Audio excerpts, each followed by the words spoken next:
হরে কৃষ্ণ।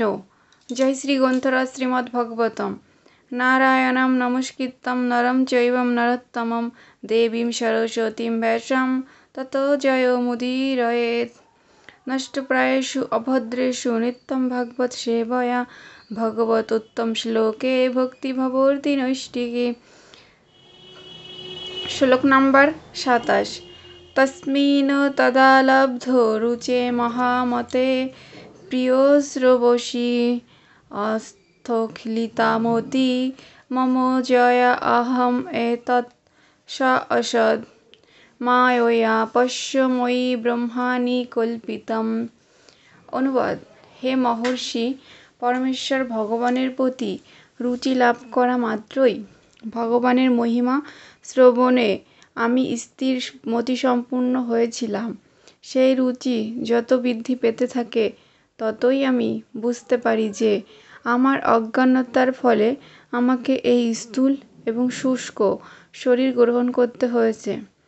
কেননা ভগবান এবং জীব উভয়েই প্রপঞ্চাতীত। তাৎপর্য: জড়জীবনের অজ্ঞানতাকে অন্ধকারের সঙ্গে তুলনা করা হয়েছে এবং সমস্ত বৈদিক শাস্ত্রে পরমেশ্বর ভগবানকে সূর্যের সঙ্গে তুলনা করা হয়েছে। আলোক থাকলে যেখানে আর অন্ধকার থাকতে পারে না। পরমেশ্বর ভগবানের লীলাবিলাসের কাহিনী শ্রবণ হচ্ছে ভগবানের অপ্রাকৃত সঙ্গ। কেননা ভগবান এবং তার অপ্রাকৃত লীলা অভিন্ন। পরম আলোকের সঙ্গে যুক্ত হওয়ার অর্থ হচ্ছে সব রকমের অজ্ঞান অন্ধকার দূরীভূত হওয়া। অজ্ঞানতার ফলেই বদ্ধজীব ভ্রান্তভাবে মনে করে যে সে এবং ভগবান উভয়েই এই জড় প্রকৃতির সৃষ্টি।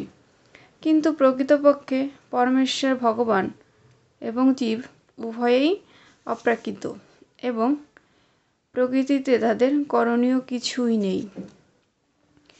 অজ্ঞান যখন দূর হয় এবং যখন পূর্ণরূপে জানা যায় যে পরমেশ্বর ভগবান ব্যতীত আর কিছুরই অস্তিত্ব নেই, তখন অবিদ্যার অন্ধকার বিদূরিত হয়।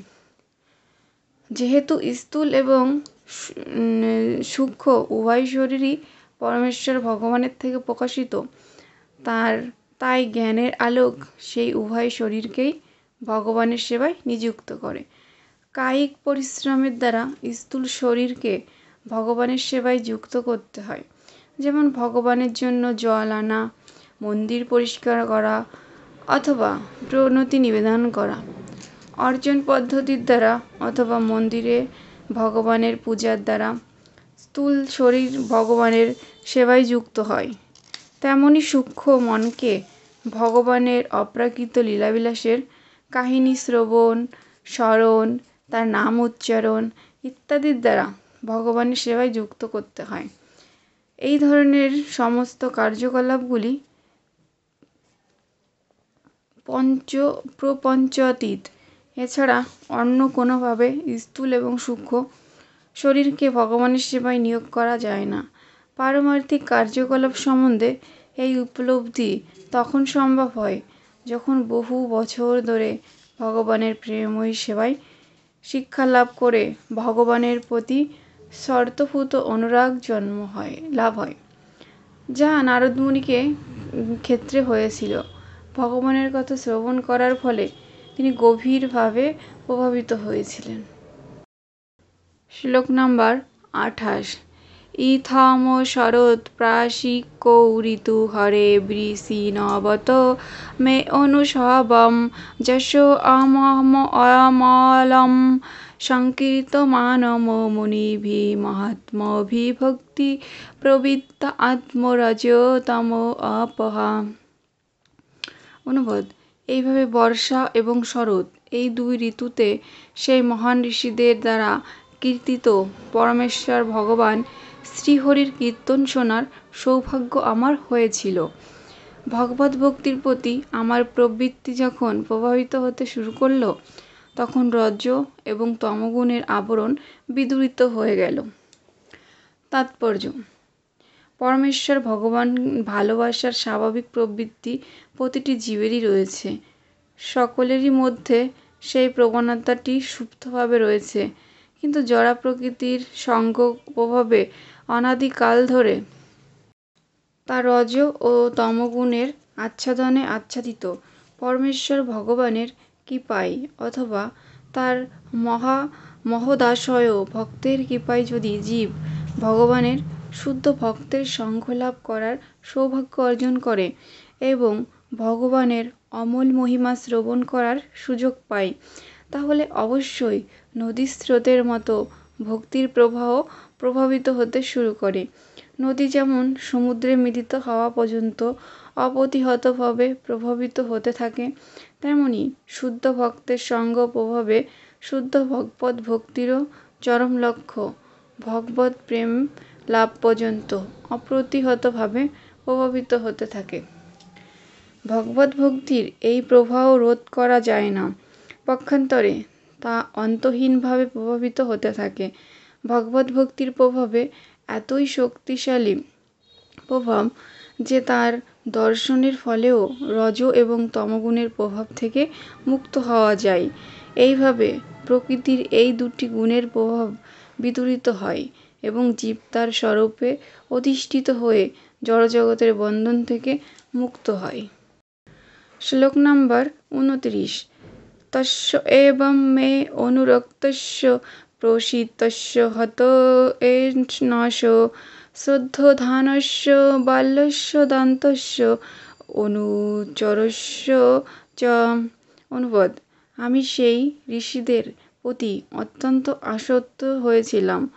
আমার ব্যবহার ছিল নম্র এবং তাদের সেবা করার ফলে আমার সমস্ত পাপ মোচন হয়েছিল। আমার হৃদয়ে তাদের প্রতি গভীর শ্রদ্ধা ছিল। আমি আমার সমস্ত ইন্দ্রিয়কে সংযত করেছিলাম এবং আমার দেহ ও মনের দ্বারা আমি অবিচলিতভাবে তাদের আজ্ঞা পালন করেছিলাম। তাৎপর্য: নির্মল শুদ্ধ ভক্তির স্তরে উন্নীত হওয়ার জন্য যোগ্য প্রার্থীর সেগুলিই হচ্ছে যোগ্যতা। এই ধরনের ভক্তের সর্বদাই শুদ্ধ ভক্তদের সঙ্গ অন্বেষণ করা উচিত। কখনোই কপট ভক্তের দ্বারা বিপথগামী হওয়া উচিত নয়।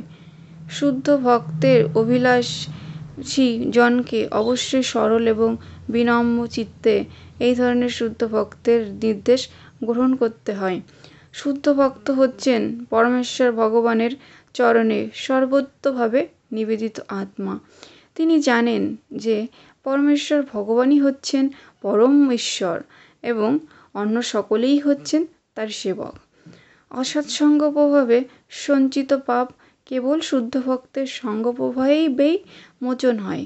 কনিষ্ঠ অধিকারী ভক্তের কর্তব্য হচ্ছে সুদৃঢ় বিশ্বাস সহকারে শুদ্ধ ভক্তের সেবা করা এবং অত্যন্ত বিনীতভাবে তার সমস্ত নির্দেশগুলি পালন করা। এগুলিই হচ্ছে এই জীবনের সাফল্য লাভের বদ্ধপরিকর ভক্তের কয়েকটি বিশেষ লক্ষণ। শ্লোক নম্বর 30। জ্ঞানম গুহ্যতমম যত্তৎ সাক্ষাৎ ভগবতা উদিতম অবচন গতিশান্ত কৃপয়া দীনবৎসল। অনুবাদ: দীনবৎসল সেই ভক্তিবেদান্তরা যখন চলে যাচ্ছিলেন, তখন তারা স্বয়ং ভগবান প্রদত্ত পরম গুহ্য জ্ঞান আমাকে দান করেছিলেন। তাৎপর্য: ভগবান স্বয়ং যে উপদেশ দিয়ে গেছেন, শুদ্ধ বৈদান্তিক বা ভক্তিবেদান্ত তার অনুগামীদের সেই উপদেশ দান করে থাকেন। পরমেশ্বর ভগবান শ্রীমদ্ ভগবদ্ গীতায় এবং অন্যান্য সমস্ত শাস্ত্রে নির্দেশ দিয়ে গেছেন কেবল তাকেই অনুসরণ করার জন্য। ভগবান হচ্ছেন সব কিছুর সৃষ্টিকর্তা, পালনকর্তা এবং ধ্বংসকর্তা। সমগ্র সৃষ্টি তার ইচ্ছার প্রভাবেই বিরাজমান এবং একসময় তারই ইচ্ছার প্রভাবে সব কিছু ধ্বংস হয়ে যাবে, কিন্তু তখন তিনি তার নিত্যধামে তার পরিকরসহ বিরাজ করবেন। সৃষ্টির পূর্বে তিনি তার নিত্যধামে ছিলেন, সৃষ্টির পরেও তিনি থাকবেন। তাই তিনি কোনো সৃষ্টীয় জীবের মতো নন, তিনি প্রপঞ্চাতীত। ভগবদ্গীতায় ভগবান বলেছেন যে অর্জুনকে সেই উপদেশ দেওয়ার পূর্বে তিনি বহু পূর্বে সেই উপদেশ সূর্যদেবকে দান করেছিলেন এবং কালের প্রভাবে পরম্পরা ছিন্ন হওয়ার ফলে এবং সেই জ্ঞান নষ্ট হওয়ার ফলে তিনি আবার সেই উপদেশ অর্জুনকে দিচ্ছেন, কেননা তিনি হচ্ছেন তার প্রকৃত ভক্ত ও বন্ধু। তাই ভগবানের উপদেশ কেবল ভক্তরাই হৃদয়ঙ্গম করতে পারেন এবং অন্য কেউ তা পারে না। নির্বিশেষবাদীরা, যাদের পরমেশ্বর ভগবানের সচ্চিদানন্দ রূপ সম্বন্ধে কোনো ধারণা নেই, ভগবানের গুহ্যতম উপদেশ তারা হৃদয়ঙ্গম করতে পারে না। এখানে গুহ্যতম কথাটি খুবই তাৎপর্যপূর্ণ, কেননা ভগবত ভক্তির জ্ঞান নির্বিশেষ ব্রহ্মজ্ঞানের অনেক উপরের বিষয়। জ্ঞান বলতে সাধারণ জ্ঞান অথবা যে কোনো ধরনের জ্ঞান বোঝায়। সেই জ্ঞান নির্বিশেষ ব্রহ্ম পর্যন্ত পৌঁছাতে পারে। তার উপরে সেই জ্ঞান যখন আংশিকভাবে ভক্তি মিশ্রিত, তখন তা পরমাত্মা উপলব্ধি বা ভগবানের সর্বব্যাপকতা উপলব্ধি পর্যন্ত প্রসারিত হয়। এই জ্ঞান গুহ্যতর, কিন্তু এই জ্ঞান যখন শুদ্ধ ভক্তিতে পর্যবসিত হয় তখন তাকে বলা হয় গুহ্যতম জ্ঞান। এই গুহ্যতম জ্ঞান ভগবান ব্রহ্মা, অর্জুন, উদ্ধব আদি শুদ্ধ ভক্তদের দান করেছিলেন। শ্লোক নাম্বার 31। জ্ঞান এব অহম ভগবত বাসুদেবস্য বেদস্য মায়া অনুভাবম অবিদম যেন গচ্ছন্তি তৎপদম।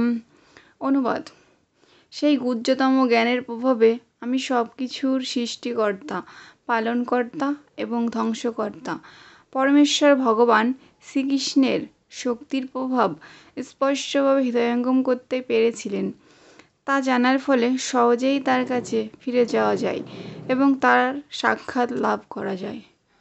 তাৎপর্য: ভগবত ভক্তির প্রভাবে অথবা গুহ্যতম জ্ঞানের প্রভাবে ভগবানের বিভিন্ন শক্তি কিভাবে কাজ করেছে তা সহজেই হৃদয়ঙ্গম করা যায়। ভগবানের শক্তির একাংশের দ্বারা এই জড়জগৎ প্রকাশিত, তার শক্তির অন্যপরা অংশের দ্বারা চিন্ময় জগৎ প্রকাশিত এবং এই দুইয়ের মধ্যবর্তী তটস্থ শক্তি থেকে জীব প্রকাশিত হয়েছে, যারা হয় ভগবানের অন্তরঙ্গা শক্তির সেবা করেছে, নয়তো ভগবানের বহিরঙ্গা শক্তির সেবা করেছে। যে সমস্ত জীব জড় প্রকৃতির সেবা করেছে তারা তাদের জীবন ধারণের জন্য এবং মায়া প্রদত্ত অলীক সুখভোগের জন্য কঠোর সংগ্রাম করেছে, কিন্তু যারা পরাপ্রকৃতিতে রয়েছে তারা পরমেশ্বর ভগবানের সচ্চিদানন্দময় সেবায় যুক্ত। ভগবদ্গীতায় ভগবান স্পষ্টভাবে উল্লেখ করেছেন যে তিনি চান জড়জগতে নিরন্তর সুখ দুঃখ দুর্দশা ভোগ করেছে যে সমস্ত বদ্ধ জীব, তারা যেন জড়জগতের সমস্ত কার্যকলাপ ত্যাগ করে তার কাছে ফিরে যায়। সেটিই হচ্ছে সবচাইতে গুহ্যতম জ্ঞান, কিন্তু তার মর্ম কেবল শুদ্ধ ভক্তরাই উপলব্ধি করতে পারে এবং সেই ধরনের ভক্তরাই কেবল ভগবানের ধামে প্রবেশ করতে পারেন, প্রত্যক্ষভাবে ভগবানকে দর্শন করতে পারেন এবং তার নিত্য সেবায় যুক্ত হতে পারেন।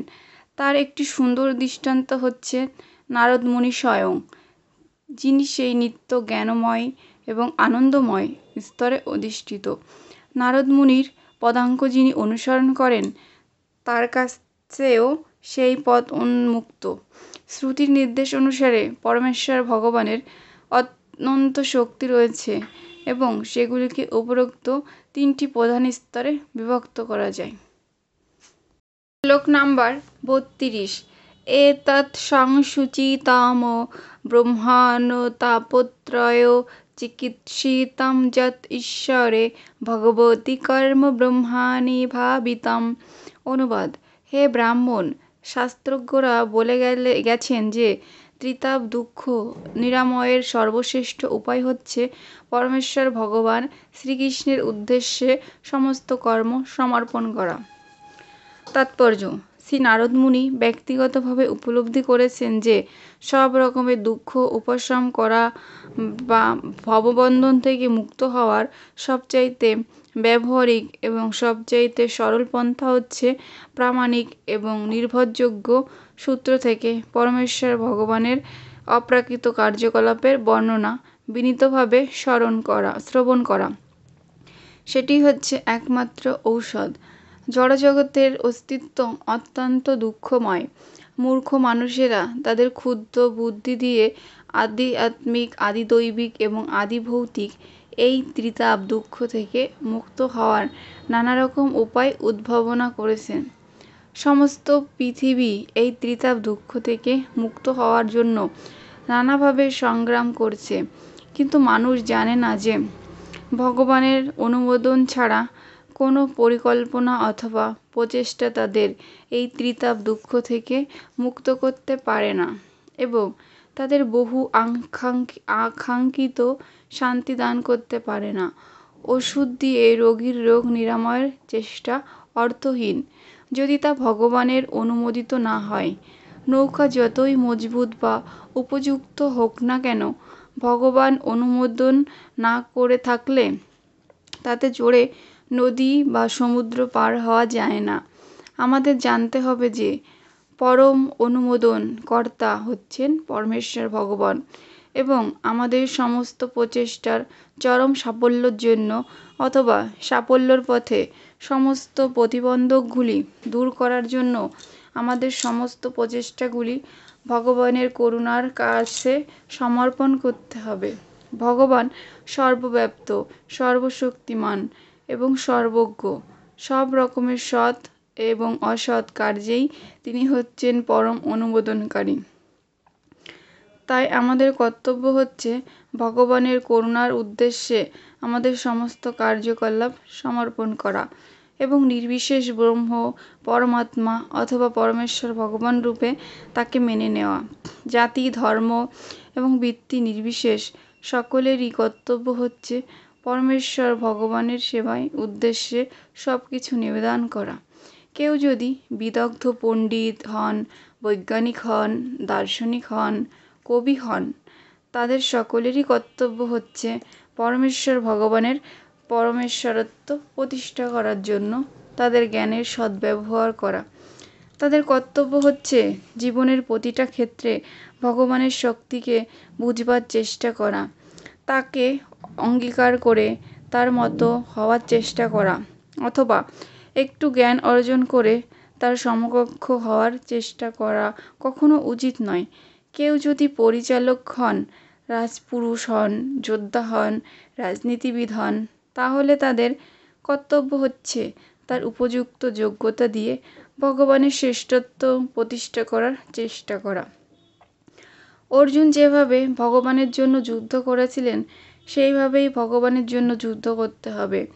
প্রথমে কিন্তু মহাবীর অর্জুন যুদ্ধ করতে চাননি, কিন্তু শ্রীকৃষ্ণ যখন তাকে বোঝালেন যে যুদ্ধ করা অত্যন্ত প্রয়োজন, তখন শ্রী অর্জুন তার মত পরিবর্তন করে ভগবানের জন্য যুদ্ধ করেছিলেন। তেমনি ব্যবসায়ী, শিল্পপতি, কৃষক যে বৃত্তিতেই নিযুক্ত থাকুক না কেন, তাদের কর্তব্য হচ্ছে তাদের কষ্টার্জিত ধন ভগবানের উদ্দেশ্যে ব্যয় করা। তাদের সর্বদাই মনে করা কর্তব্য যে যে অর্থ তিনি সংগ্রহ করেছেন তা ভগবানের সম্পদ। ঐশ্বর্যকে সৌভাগ্যের অধিষ্ঠাত্রী লক্ষ্মী দেবী বলে মনে করা হয়, আর ভগবান হচ্ছেন নারায়ণ বা শ্রীমতী লক্ষ্মী দেবীর পতি। লক্ষ্মী দেবীকে নারায়ণের সেবায় যুক্ত করে সুখী হওয়ার চেষ্টাই সমীচীন। এইভাবে ভগবানকে জীবনের প্রতিটি ক্ষেত্রে উপলব্ধি করতে পারা যায়। সকলেরই জন্য সর্বশ্রেষ্ঠ কর্তব্য হচ্ছে পরমেশ্বর ভগবানের অপ্রাকৃত লীলাবিলাসের কাহিনী শ্রবণ করে সব রকমের জড় কার্যকলাপ থেকে মুক্ত হওয়ার। কিন্তু সেরকম সুযোগ না পাওয়া গেলে যেই বস্তুর প্রতি বিশেষ আসক্তি, সকলেরই জন্য সর্বশ্রেষ্ঠ কর্তব্য হচ্ছে পরমেশ্বর ভগবানের অপ্রাকৃত লীলাবিলাসের কাহিনী শ্রবণ করে সব রকমের জড় কার্যকলাপ থেকে মুক্ত হওয়া। কিন্তু সেই রকম সুযোগ না পাওয়া গেলে যেই বস্তুর প্রতি বিশেষ আসক্তি রয়েছে সেগুলি ভগবানের সেবায় নিযুক্ত করতে চেষ্টা করা উচিত, এবং সেটিই হচ্ছে যথার্থ শান্তি এবং সমৃদ্ধির লাভের উপায়। এই শ্লোক সংসূচিতম কথাটি অত্যন্ত তাৎপর্যপূর্ণ। কখনোই মনে করা উচিত নয় যে নারদ মুনির এই উপলব্ধি ছিল শিশুসুলভ কল্পনা মাত্র। বিদগ্ধ পণ্ডিত এবং বিশেষজ্ঞরাও তা উপলব্ধি করেছেন, এবং সেটিই হচ্ছে সংসূচিতম কথাটির যথার্থ অর্থ। শ্লোক নাম্বার 33। আময়ো যা ভূতানাং জায়তে যেন সুব্রত তৎ এব হি আময়ম দ্রব্যম ন পুনাতি চিকিৎসিতম। অনুবাদ: হে ভগবান নিষ্ঠ ব্যাসদেব, যেই দ্রব্যের প্রভাবে রোগ জন্মায় সে দ্রব্যই যখন অন্য দ্রব্য বা ঔষধের সঙ্গে রসায়নযোগে মিশ্রিত হয় তখন তা গ্রহণ করার ফলে সেই রোগের কি নিবৃত্ত হয় না? তাৎপর্য: সুদক্ষ চিকিৎসক ঔষধ এবং পথ্যর দ্বারা তার রোগীর চিকিৎসা করেন। যেমন অত্যাধিক দুগ্ধজাত দ্রব্য আহারের ফলে পেটের অসুখ হয়, কিন্তু সেই দুগ্ধেরই রূপান্তর দধি অন্য কয়েকটি ঔষধের সঙ্গে গ্রহণ করার ফলে সেই রোগের উপশম হয়, তেমনি জাগতিক কার্যকলাপের দ্বারা ত্রিতাপ দুঃখ নিবৃত্ত হয় না, কিন্তু সেই কার্যকলাপ যখন ভগবৎ সেবায় রূপান্তরিত হয় তখন আগুনের সংস্পর্শে লোহা যেমন আরক্তিম হয়ে আগুনের প্রকৃত গ্রহণ করে, তেমনি যখন কোনো কিছু ভগবানের সেবায় নিবেদিত হয় তখন তা সমস্ত জড়ধর্ম পরিত্যাগ করে চিন্ময় তত্ত্বে পর্যবসিত হয়। সেটিই হচ্ছে পারমার্থিক জীবনের সাফল্যের রহস্য। জড়জগতের উপর আধিপত্য করার চেষ্টা করা উচিত নয়, আবার জড়বস্তু পরিত্যাগ করাও উচিত নয়। সর্বশ্রেষ্ঠ পন্থা হচ্ছে সব কিছুই পরমেশ্বর ভগবানের সেবায় ব্যবহার করা। সবই হচ্ছে ভগবানের সম্পত্তি, এবং তার অচিত্ত শক্তির প্রভাবে তিনি চেতনাকে জড়ে পরিণত করতে পারেন এবং জড়কে চেতনে পরিণত করতে পারেন। সুতরাং তথাকথিত সমস্ত জড়বস্তু পরমেশ্বর ভগবানের চিন্ময় শক্তির প্রভাবে তৎক্ষণাৎ চেতনে রূপান্তরিত হয়। এই ধরনের পরিবর্তন সাধনের পন্থা হচ্ছে তথাকথিত জড়বস্তুকে পরমেশ্বর ভগবানের সেবায় নিয়োগ করা।